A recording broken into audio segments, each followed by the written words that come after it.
Imagine a civilization at the zenith of its power. Its architects raised monuments that seemed to pierce the clouds. Its philosophers wrestled with the nature of existence. Its harbors brimmed with treasures from the known world. A society of immense wealth, advanced technology, and a wisdom preserved in fragile texts. Then, in a single day and a calamitous night, it vanished.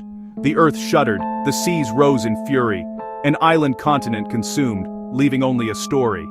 This is Atlantis, the ghost that haunts our collective imagination. Was it real history erased by cataclysm, or a moral allegory? Tonight, we begin a myth versus fact countdown.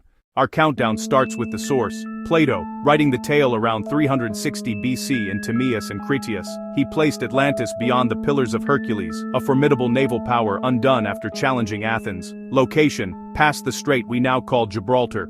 Plato cites a lineage, from Egyptian priests to Solon to his own family, giving the tale a veneer of history. Could a real disaster, Thera's eruption that devastated Minoan Crete, be the distorted memory behind the myth?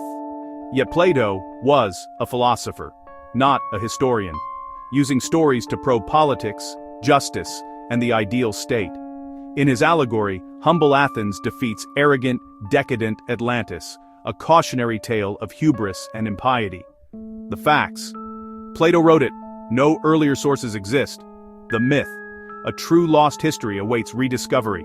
Atlantis's origin sits between rock-solid history and shifting allegory, and that tension fuels its power. On to number 4, the Utopian vision. Plato paints Atlantis as concentric rings, canals, causeways, and a shining heart of power. At the center, a royal palace and a temple to Poseidon clad in silver with pinnacles of gold, walls glinted with orichalcum, a mythical metal second only to gold.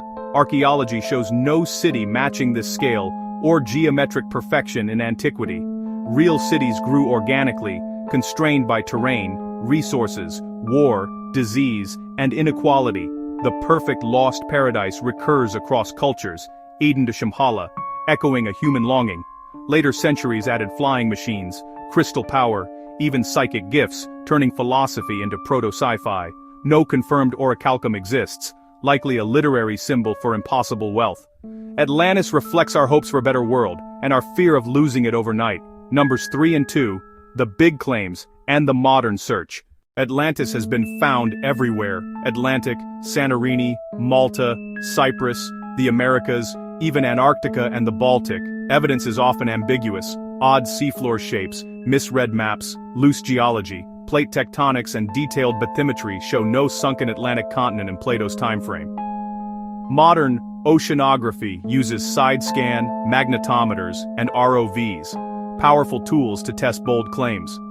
We have found true sunken cities, but none match Plato in size, location, or drama. Scientists build the past slowly. Artifacts, dates, context, not headlines that shout, "Atlantis found." The search reveals much, but Atlantis remains elusive. Number 1. Why the legend endures, and that may be the greatest discovery of all. One answer says Atlantis persists because it's true, a cultural memory that refuses to fade, a ghostly echo of a mother culture, wisdom lost, fate as warning, the ultimate cold case, irresistible because it might still be solved. Another answer, Atlantis is a perfect narrative machine. It feeds our curiosity for the unknown, our fascination with catastrophe and the fragility of civilization, and our hope for a lost golden age. We stand between story and science, no sunken continent, no matching ruins, no corroborating texts, yet the legend drives exploration, technology, and real discoveries. It fuels imagination and asks who we are and where we came from. Whether in the deep sea or the depths of mind, Atlantis still urges us to look, to question, to wonder,